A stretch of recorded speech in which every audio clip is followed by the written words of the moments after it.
আহা কি আনন্দ, আহা কি আনন্দ, আকাশে সূর্য নিচে মাটি, আহা কি আনন্দ, আহা কি আনন্দ, আহা কি আনন্দ। আরে ও গোপাল দাদা, গোপাল দাদা, এই সকাল সকাল কি আবার পিছু ডাকলো? আরে আমি গো আমি। আমি তো আমি নামে কাউকে চিনি না। আরে তুমি একটু পেছন ফিরে তাকাও তো। আমি তো সামনে যাচ্ছি, পেছনে তাকাবো কেন? ঠিক আছে, তাহলে আমি তোমার সামনে আসছি।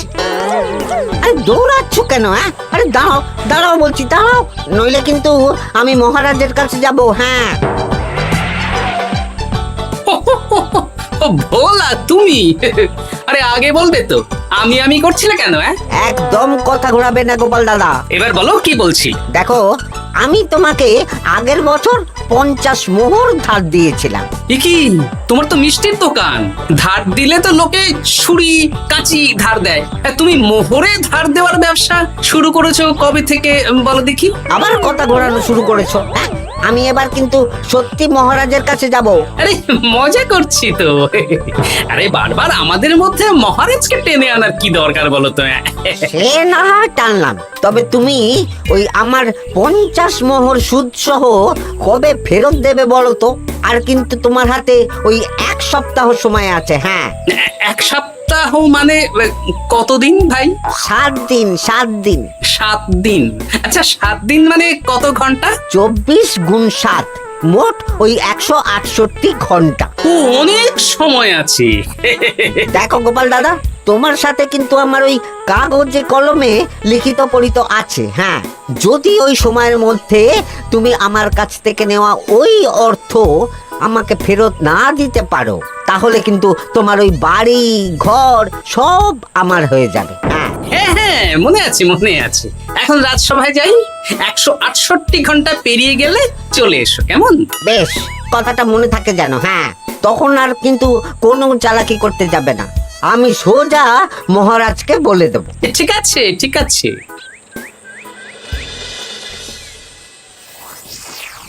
দেখুন মহারাজ, নিজের চোখেই দেখুন, সবাই হাজির, শুধু গোপাল ধা। সত্যি গোপাল ইদানিং আবার দেরি করে আসা শুরু করেছে। ওকে আচ্ছা করে ধোলাই দিন, তাহলেই চলে আসবে। কাজের কাজ তো কিছু করে না, শুধু বসে থাকে, তাতেও এই। যা বলেছেন মন্ত্রী মশাই। আমার মতে গোপালকে রাজসভাতেই বেঁধে রাখুন, তাহলে আর বাড়িতে যেতেও হবে না, আর দেরি করে আসবেও না। রোজ রোজ গোপাল করে রাজসভায় আসতে দেরি, তাই এবার তার পায়ে পড়াতে হবে বেড়ি। এই তো মহারাজ চলে এসেছি। আর বলবেন না, রাস্তায় ভোলা ময়রা চেপে ধরছিল। থাক, আর অজুহাত দিতে হবে না। নেহাত ভাগ্যের জোরে এই রাজসভার চাকরিটা পেয়েছিল। মহারাজ ভালো মানুষ, তাই তোমাকে পুষছেন। আচ্ছা আপনি কি বলতে চাইছেন কি?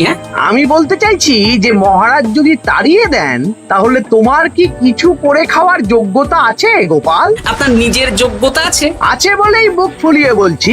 হ্যাঁ, মন্ত্রী এটা একটা ভালো প্রসঙ্গ তুলেছে। আমার রাজসভার সকল সভাসদদের বলছি, যদি কোনো কারণে তোমাদের চাকরি চলে যায়, তাহলে তোমরা কি করবে একবার ভেবে দেখেছো? না মহারাজ, ভাবনাটা আমি সঠিক সময় কাজে লাগাই, ওই অকারণে ভেবে মাথা খারাপ করতে চাই না। আহা, রাজসভার চাকরিটা তো তোমাদের পেশা। এই পেশার বাইরে তোমরা কে কি করতে পারবে? দেখুন মহারাজ, আমি তো ভেবেই দেখেছি যে যদি রাজসভার চাকরি না থাকতো, তাহলে আমি ব্যবসা করতাম। আমি মহারাজ যদি বিজ্ঞানী না হতাম, তাহলে শিক্ষা দান করতাম। আমি তো ছবি আঁকতাম, কলম না থাকলে আমি তুলি ধরবো। আমি কামারশালায় কাজ করতাম। আমার তো ছোটবেলায় মূর্তি বানানোর শখ ছিল, আমি মৃৎশিল্পের কাজ করতাম। কি গোপাল, এবার তুমি বলো। সবাই তো কিছু না কিছু বিকল্প ভাবনা চিন্তা করে রেখেছে। দেখুন মহারাজ, অনেক ভেবে দেখলাম আমার কাজ তো ভাড়ামো, তাই আমি লোক হাসিয়েই পয়সা রোজগার করব। আর বিশেষ কোনো গুণ তো আমার মধ্যে খুঁজে পাচ্ছি না মহারাজ। বেশ, আমি একটা ছোট্ট পরীক্ষা নেব। আজকের পর থেকে আগামী 7 দিন, আর এই 7 দিন তোমরা তোমাদের যা মন চায় সেটা করে রোজগার করবে। আমি তো খেতে ভালোবাসি। তাহলে খাবে। গোপাল হয় মুখ খুলে থাকে, নইলে চোখ বন্ধ করে। ও শুধু দুটো কাজই ভালো করতে পারে। আর সপ্তম দিনের শেষে বিচার হবে কে কত রোজগার করেছে। যার রোজগার সবচেয়ে বেশি হবে তাকে আমি দেব 100 মোহর উপহার। আর মহারাজ, যে সবচেয়ে কম রোজগার করবে তার বেতন থেকে আগামী 10 মাস 10 মোহর করে কাটা হবে। কি রাজি তো? হ্যাঁ, রাজি রাজি। আমি জানি যে গোপাল ফুটো করিও রোজগার করতে পারবে না, তাই গোপালই হারবে। বেশ, আর যদি অন্য কেউ হারে? তাহলে আমি নিজের বেতন থেকে তাকে আগামী 10 মাস 10 মোহর করে দেব। ব্যাস, এবার তোমরা কাজে লেগে পড়ো।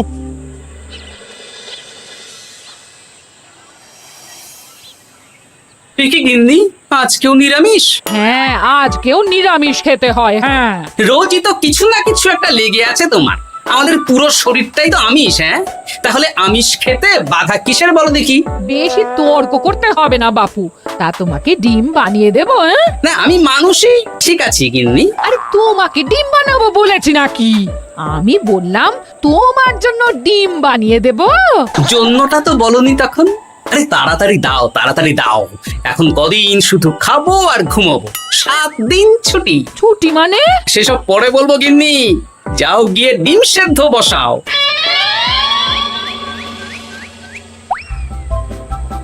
আরে করছোটা কি?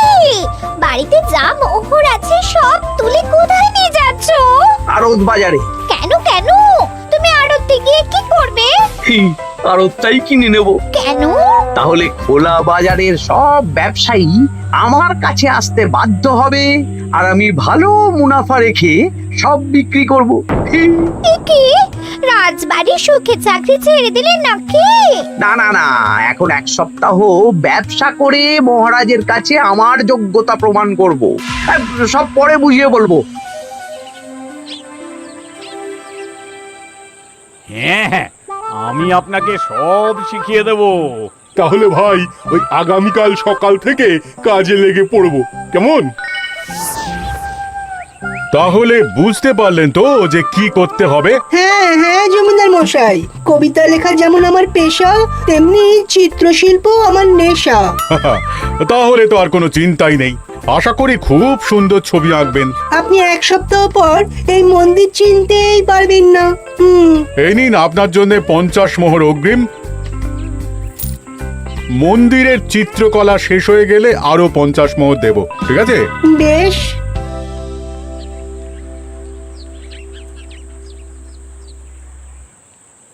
এই হাত চালা, হাত চালা।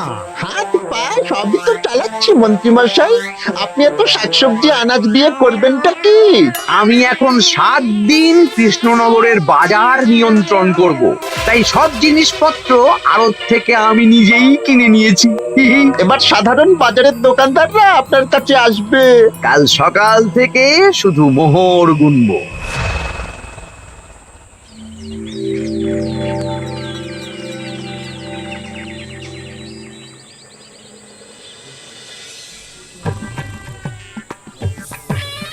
আরে এত বেলা হয়ে গেল, আর কত পড়ে পড়ে তুমি ঘুমোবে? এত লম্বা ছুটি পেয়েছি, এখন তো বিশ্রাম নিতেই হবে গিন্নি। কিন্তু পুকুর ঘাটে গিয়ে তো আমি অন্য কথা শুনলাম।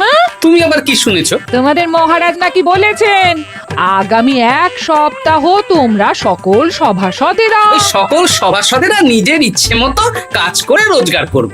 আমার কাজ তো ভাড়ামো করা, তাই ভাড়ামোর সুযোগ এলে সেটাই করব। কিন্তু যদি সুযোগ না আসে, তাছাড়া যার রোজগার সবচেয়ে কম হবে তার তো বেতন থেকে 100 মোহর কাটা হবে গো। এই খবর পেয়ে গেছো? বাবা, পুকুর ঘাট না পরনিন্দা পরচর্চা কেন্দ্র? হ্যাঁ, ওসব বাজে কথা বাদ দিয়ে কোনো কাজ শুরু করো, কাজ শুরু করো। এরকম গা এলিয়ে শুয়ে থাকলে ভগবান এসে তোমাকে পয়সা দিয়ে যাবে না গো।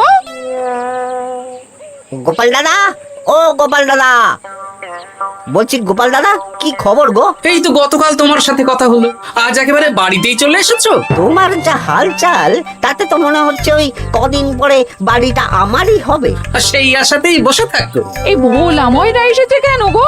এসব কি বলছে? মা ঠাকুরুন, আপনার কাছে আর কি লুকাবো? বহুদিন আগে গোপাল দাদা আমার কাছে 50 মোহর ধার নিয়েছিল। সেই ধারের থেকে 5 মোহরা এখনো আমাকে শোধ করেনি। সে কি? হ্যাঁ, শর্ত অনুযায়ী যদি গোপাল দাদা আগামী ওই 6 দিনের মধ্যে ধার না শোধ করতে পারে তাহলে এই বাড়ি আমার হয়ে যাবে। তুমি আমাকে এত বড় কথা লুকিয়ে রেখেছো? হ্যাঁ, না আমি বলবো বলবো করে বলা হয়ে ওঠেনি আর কি। এবার আপনি দেখুন গিন্দিমা কি করবেন। ভিটে মাটি ছেড়ে কোথায় গিয়ে উঠবেন দেখুন। কি গো, এতেও তোমার হুঁশ হয় না? হ্যাঁ? ধুর, এই অযথা চিন্তা করো না তো, কিছু না কিছু একটা হয়ে যাবে।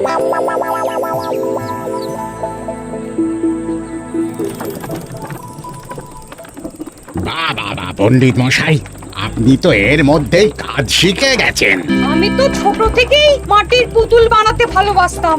বিভিন্ন দেবদেবীর মূর্তি নিজেই বানাতাম, তারপর পুজো করতাম।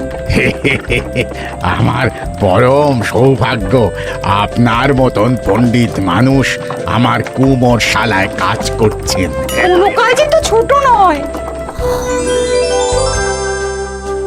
সত্যি সভাকবি মশাই, আপনার তুলিতে জাদু আছে। কি সুন্দর কারুকার্য। সবই আমার মা বাবার দান। আমার বাবা খুব বড় চিত্রশিল্পী ছিলেন, উনি হাতে ধরে আমাকে ছবি আঁকা শিখিয়েছেন। বাহ বাহ বাবা।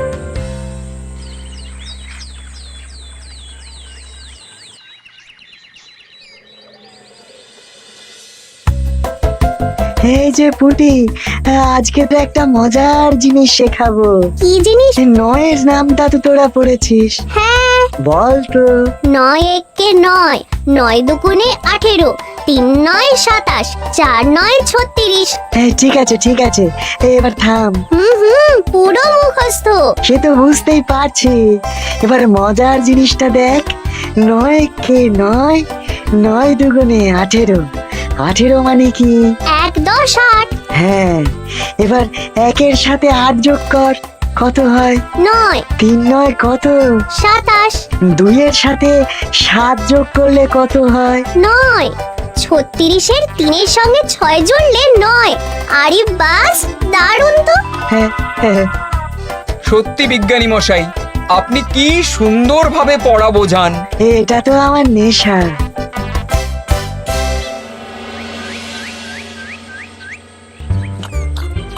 বলছি, তুমি তো দিব্যি বাড়িতে বসেই আছো। হ্যাঁ, কিছুই তো করছো না। সত্যি বলো তো, তুমি ভাড়া মোছাড়া আর কি কিছু করতে পারো? হ্যাঁ, এই আদেশ করতে পারি। গেনি একটু তরকারি দাও তো, জলের ঘটিটা দাও না। যত সব। আচ্ছা, সত্যি তো ভাড় না হলে আমি কি হতাম? আমি কুমোর হতাম। মাটির কাজ শুনেছি খুব সোজা। যাই, কুমোর পাড়ায় যাই।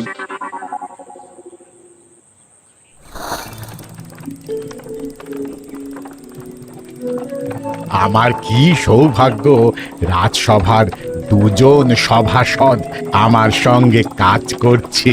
আচ্ছা, এইভাবে ঘোরাবো? এইটা হলো না, হলো না। এটা কি মুড়ির মোয়া নাকি? দাও, আমাকে করতে দাও, তুমি অন্য কিছু করো।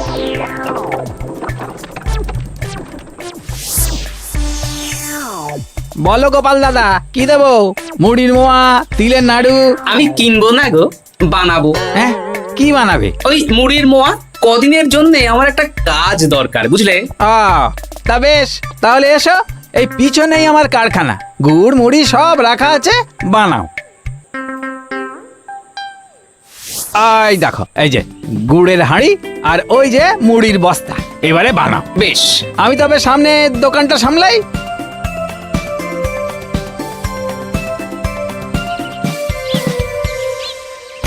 এ কিসের আওয়াজ হলো? আরে আরে আরে, এ কি করলে গোপাল দাদা? আর বলো না, ওই গুড়টা ঢালতে গিয়ে হাঁড়িটা হাত ফসকে পড়ে গেল। এই তুমি যাও তো, তোমাকে কিচ্ছু করতে হবে না, যত সব বিপদ বাড়ানো।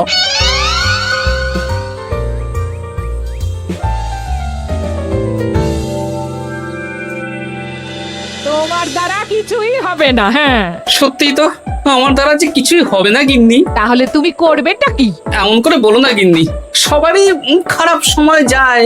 আর খারাপ ভালো, যে সামান্য মুড়ির মোয়া বানাতে পারে না তার মুখে এসব মানায় না, মানায় না। এদিকে বাজারে সবজির দাম হু হু করে বেড়ে গেছে। হ্যাঁ, তাই নাকি? বলি তুমি জানবে কি করে? কদিন তো শুয়ে বসে আছো, আমি তো বাজার দোকান করি। মন্ত্রী মশাই এখন আড়ত সামলাচ্ছেন আর সাধারণ বিক্রেতাদের চড়া দামে বিক্রি করছেন। হ্যাঁ, ও বেটা জীবনে শোধরাবে না। উনি তো তাও ছলে বলে রোজগার করছেন গো। আর তাছাড়া অনেকে পথে গান শুনিয়েও রোজগার করেন, সেটাও তো তুমি পারবে না। হ্যাঁ, এই তো পেয়েছি। 6 দিনের মাথায় তো রাজসভায় একটা বৈঠক হবে, সেদিনই আসল মজা জমবে। কিসের মজা গো? হ্যাঁ, সেটা সেদিনই বুঝতে পারবে।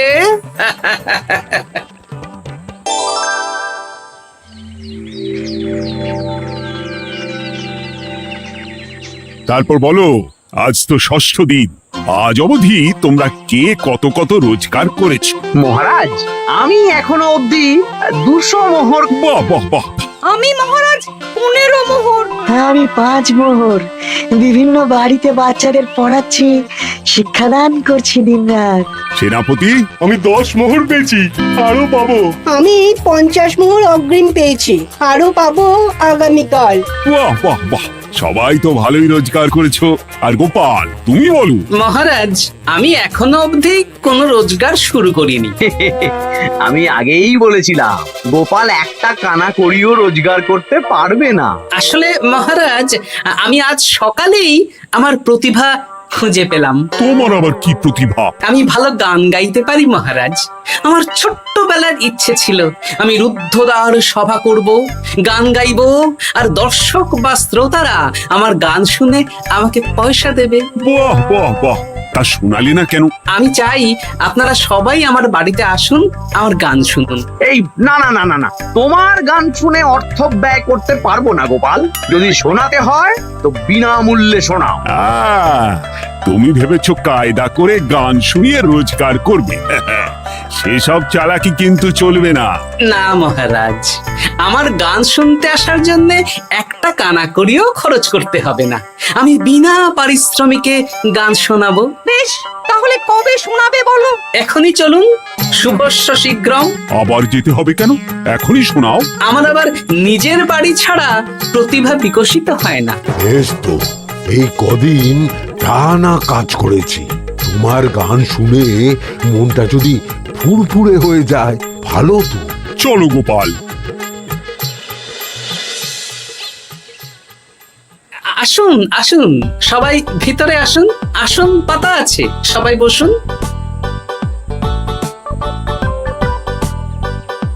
নাও, এবার গান শুরু করো। দাঁড়ান মহারাজ, আমার গান আমি বাইরের লোককে শোনাতে চাই না। কু কু বাবা, আবার কোকিলের মতন আওয়াজ করছে। কু।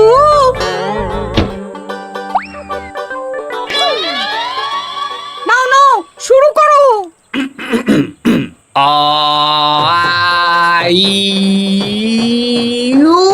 ওরে বাবা রে বাবা, আরে এত চিৎকার করছো কেন? থামো থামো থামো। এটা ভালো লাগছে না, অন্য গান শোনাচ্ছি তাহলে। আকাশে মেঘে বাতাসে বায়ু, জ্যোতিষী বলেছে আমার 100 বছর আয়ু। আরে থামো থামো, আরে কান ঝালাপালা হয়ে গেল। না, থামতে আমি পারবো না, গান শুনতেই হবে। ওরে ওরে বাবা রে বাবা, এই কানে তালা লেগে গেল, আমি পালাই।